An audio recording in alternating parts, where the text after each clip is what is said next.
Think back with me for a moment through all of your years of gaming. I'm sure it's full of great memories and probably includes dozens of amazing games that we've all already added to our all-time favorites lists. But for most of us, there are only a handful of rare moments that actually changed us as a person. Moments that redefined how we perceived video games, that opened our eyes to see new possibilities we never even knew were there. A lot of the time, these moments don't even have a lot to do with the games themselves. For example, one of those moments for me was seeing games make the jump to 3D for the first time when I went to a friend's house and watched him play Ocarina of Time on the Nintendo 64. Until that point, my brain couldn't comprehend anything more than the flat sprites of, say, Final Fantasy VI or Chrono Trigger. Not that there's anything wrong with that. Not that there's anything wrong with that. Not at all. Not that there's anything wrong with that. It was like going from watching a picture of these characters to being inside their world. You could rotate the camera and look up at the sky. You could see the vastness of the world map stretch out in front of you. It truly showed me a new frontier I never thought was possible. Well, as we moved out of the 90s and beyond, advancing tech has grown more and more unimpressive. So as adults, those redefining moments are pretty much non-existent now. At least that's what I've found. So imagine my joy when I experienced one of the biggest game-changing moments ever as a dude in my mid-30s. Of course, I'm talking about VR. In this video, I'll break down why you non-VR believers out there are 100% missing out on the most magical thing gaming has to offer. But at the same time, I'll also look at the very valid barriers that prevent most people from jumping in. And by the way, it isn't the price of entry like most people assume. Now, when I first experienced VR, it was on the now very primitive PlayStation VR 1. A buddy of mine introduced me to a game called Moss, which I'll talk about more in a bit, and that famous shark cage tech demo that came with the PS4 headset. My mind was thoroughly blown. It really was. It was one of the most exciting gaming experiences I'd had in a long time, but that wasn't actually the moment that changed everything. That came later, after I had gotten a PSVR 1 of my own and jumped into a little game I had gotten on deep discount. You might have heard of it. It's called No Man's Sky. If you're unfamiliar, let me set you up a bit. No Man's Sky is a sci-fi space exploration game that uses a highly sophisticated algorithm to create a procedurally generated universe. In essence, the game builds the universe as you go, but remembers the code of what it's done before, so that if you ever have to backtrack, it can rebuild it the exact same way.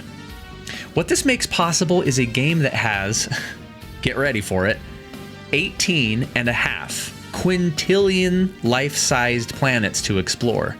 That's 18 with 18 zeros after it, by the way. These are set in 255 galaxies, each containing billions of star systems, and there are no load times whatsoever. In other words, this game takes place in a very real depiction of deep, dark, mysterious outer space, something I've always had a little bit of a fear of. Imagine then my reaction as I woke up on one of these planets at the beginning of the game. I'm stranded, I'm all alone, and my suit is quickly becoming compromised from harsh environmental conditions. My living room was gone, my loved ones were no longer beside me on the couch. I can look around 360 degrees and see barren wasteland in every direction and a billion stars up above, all of which are traversable.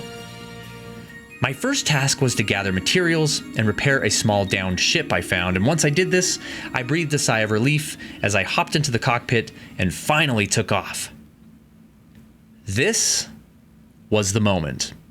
I didn't know what I expected, but as I watched the details of the planet I was leaving behind slowly shrink beneath me from my small little cockpit, I turned my view ahead to where mists of cloud overtook my vision, before giving way to the immense blackness of space quickly approaching. Fire strokes licked the glass of the cockpit as I went through the atmosphere, and then before I knew it, all was silent. And there I was, drifting in a truly endless outer space, not from the comfort of my living room, but from inside a rickety salvaged ship.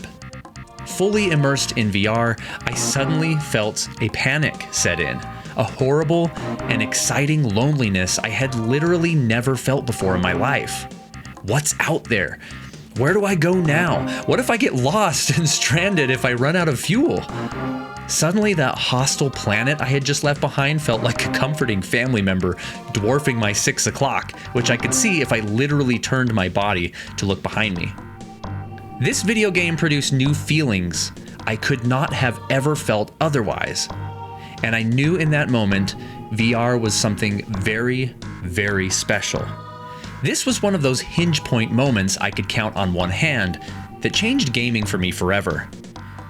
Now, the interesting thing is, No Man's Sky is fully playable in flat screen mode. I mean, it's even on the Nintendo Switch. What I'm telling you is that while a gamer can get the same gameplay experience from the pancake version, they can never replicate the feeling I felt. That's the kind of magic exclusively reserved for VR, and I'm sorry, no flat screen experience can ever achieve it. It just can't. Have you ever experienced a surreal emotional dream? Have you ever had a dream that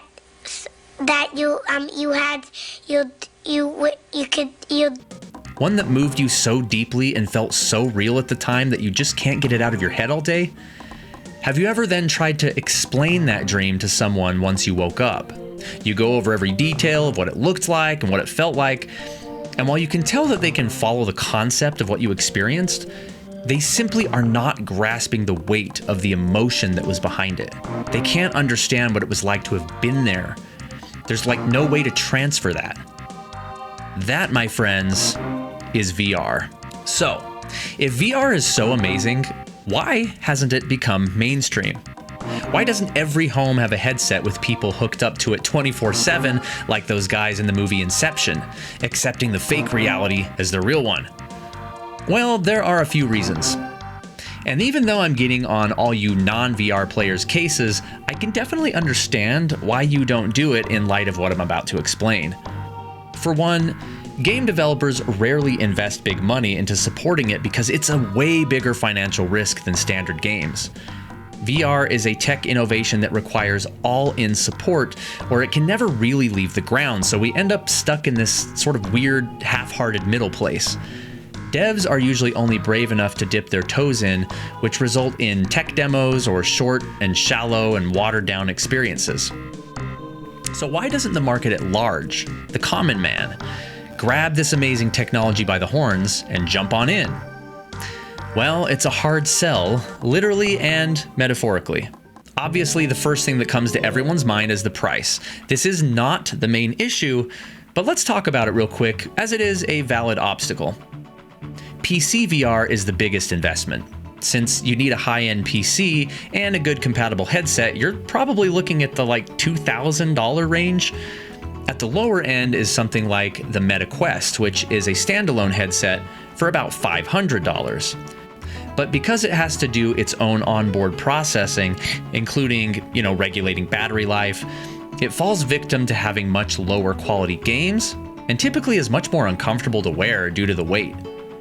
Something like PlayStation VR 2, which is my platform of choice, falls somewhere in the middle, with high-end games like PC, but also requiring a PlayStation 5 console, which will set you back about $1,000 total. Here's the kicker though. The price is a real concern for those looking to get into it, but as I mentioned earlier, it's not the actual main problem, like most assume. So let me explain that. People will always buy what they want most. If you're a dude that's into cars and you need that Mercedes-Benz S-Class, you're gonna find a way to get it, even if it means saving for a few years and going into debt. If you're a weeb in love with that one anime chick, you're gonna buy that $500 statue for your shelf. Price has little to do with investing in experiences we believe in, because human beings make decisions that some would call irrational because we are emotion-driven creatures. Most of you watching this video could have purchased the best VR setup possible with the money you spent on the PC you're currently using, or those courtside season tickets. Price is a hurdle, sure, but there's an even bigger barrier preventing VR from becoming mainstream. One that blocks most people from wanting to make that investment in the first place. And it's something that never gets talked about. So we're going to talk about it. That is what I call brain training. Okay, if any of you out there have tried VR and not liked what you experienced, I would bet you money it was because of one of two things. A, you tried something really cheap, like those old cardboard peripherals you attach to your phone, or some gimmicky thing at a mall kiosk. Or B, you were thrown into a very high-end VR experience and immediately got motion sickness. These good-intentioned friends are trying to show you the magic, but are inadvertently setting you up for failure by neglecting to tell you about the brain training. It's real, and nobody wants to say it out loud. VR requires a bit of practice before you can start really enjoying it. Ever learned a musical instrument? Ever start playing a super complicated board game with a million rules and pieces? These kinds of things can be super frustrating and even maddening at first. But once you get the hang of it, you learn how it works and how to manage it, it starts to get more and more fun. You stick with it long enough, and now you're the person buying the board game's expansions and trying to introduce it to the family at Christmas time. If you go into VR expecting to hate it, you likely will. But aside from the mental judo of having to have an open mind, there is actually a period of about 1 to 2 weeks for most people's brains to literally get used to the new sensations and shake motion sickness and headaches. It's totally a real thing. Playing a game where you're moving around freely while running and gunning can be disorienting because your brain knows you're not moving, and yet it's getting sensory signals that it is. That's why most of the, hey, put this headset on and try this out scenarios end in disaster. This is why I suspect there are no VR demo units sitting out in stores for people to try. People would put it on, play a game, and immediately be like, hell no, to the no, no, no, hell to the no. So you non-VR folks might be asking, you're telling me I have to dump a ton of money into one of these things, pay for the games, and then train for 2 weeks before I can even fully enjoy them? Yeah, that's what I'm telling you. That's why VR hasn't gone mainstream, but it doesn't mean it's not worth it. You've heard the phrase, nothing worth fighting for ever comes easy. You can't get the high of launching off a black diamond ski jump without investing the time and money and practice to earn that payoff. If you can overcome those two admittedly high barriers of entry, that is again price and brain training, you are rewarded with experiences that no pancake game could ever come close to delivering. You'll be gaming on an entirely different plane than most of the world and experiencing feelings you never thought you could from your living room. I promise. Maybe ignorance is bliss. Maybe you're fine not knowing. But VR is one of those things that you don't know what you've been missing until after you've experienced fully what it has to offer. And once you're there, there's kind of no going back. It's like if the Super Nintendo were all you knew and you refused to try, say, a PlayStation 5 because your SNES was good enough. While you'd be correct in thinking Super Metroid and Secret of Mana are awesome experiences, think of all you'd be missing out on with lifelike open worlds at 4K and 60 FPS. Now, I'll be the first to admit that good AAA games in VR are few and far between. But for me, the dozen or so that do exist make it all worth it. They're games I treasure far more than most of my traditional games just because of what they made me feel. Given the nature of the platform, VR is oversaturated with samey first-person shooters, but believe me, it's got way more to offer than just that. There's a huge variety of games out there that deserve to be played by everyone that truly deliver the type of magical experiences like I had in No Man's Sky. Here are just a few quick examples for you. Moss, I mentioned earlier. You play as a cute little mouse with a sword, adventuring through a human-sized world in third person. Each scene is like a little diorama, and just looking up at massive trees or animals from the perspective of a rodent is jaw-dropping. The charming story and its sequel Moss 2 being unexpected tearjerkers only puts the cherry on top. Demeo is another unique example where you literally sit in a basement with up to 3 friends playing a tabletop D&D style campaign complete with dice and cards. You can play Demeo in 2D, sure, but in VR you can zoom all the way into the board until you're as big as the character and enemy pieces, putting you literally in the game and making for a truly immersive experience. How about puzzling places? If you really want to de-stress in life, sit in a zen-like space and put together 3D puzzles of extremely realistic models. You can move and place pieces anywhere around you as you construct city scenes, artifacts, landscapes, and countless other things. Unlike real-life puzzles, some of them even feature movement, like little people walking around in the streets or drapes blowing in the wind. The ASMR music even changes as you advance toward finishing a puzzle. It's really cool. Even though those first-person shooters are a dime a dozen, that doesn't mean there aren't some that are absolute must-plays in VR. The biggest examples being the Resident Evil 4 remake and Resident Evil Village, which, by the way, are free upgrades if you already own the flat screen editions.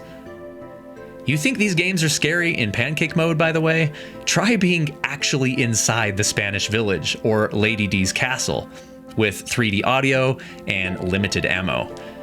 And speaking of guns, all of the manipulation in these games, like dropping out a spent magazine, reloading, and racking the slide, all have to be done in real time rather than just with the push of a button. To say that they are intense is a bit of an understatement. There are too many examples to name here, so I'll just end with one more. One that fans of my channel are well familiar with, MUVR, which throws you into a fully customizable retro bedroom where you can emulate any classic game system you want and really relive the glory days just as you remembered them. The first time I tried it and found myself in a room with the bed sheets, posters, and even carpet I grew up with, honestly nearly made me cry, because nostalgic feelings long since buried and forgotten came rushing back to me all at once in a very real and powerful way. It's no wonder this freeware app became the foundation I built my whole channel on.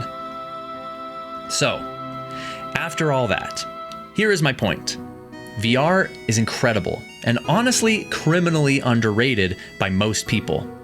More than that though, there are gaming experiences within VR you cannot and will not get anywhere else. So if you skip it, you're missing out on one of the most magical experiences you can have with digital media. Period. I urge you to pursue good, high-end VR experiences if you are in any way able to overcome both the cost of entry and the brain training. If you're new to it, find easy VR experiences like Moss or even Beat Saber that don't require full locomotion and play in short stints so you can get used to it. From there, work into the bigger and more immersive experiences.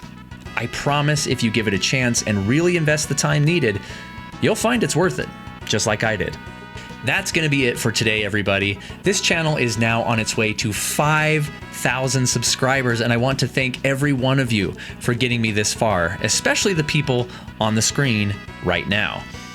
If you're not a subscriber, please hit that button for more videos on all things nostalgia. Plus, you can also join me weekly as I play classics in the retro bedroom I mentioned earlier. Thanks again, and I will talk to you guys soon.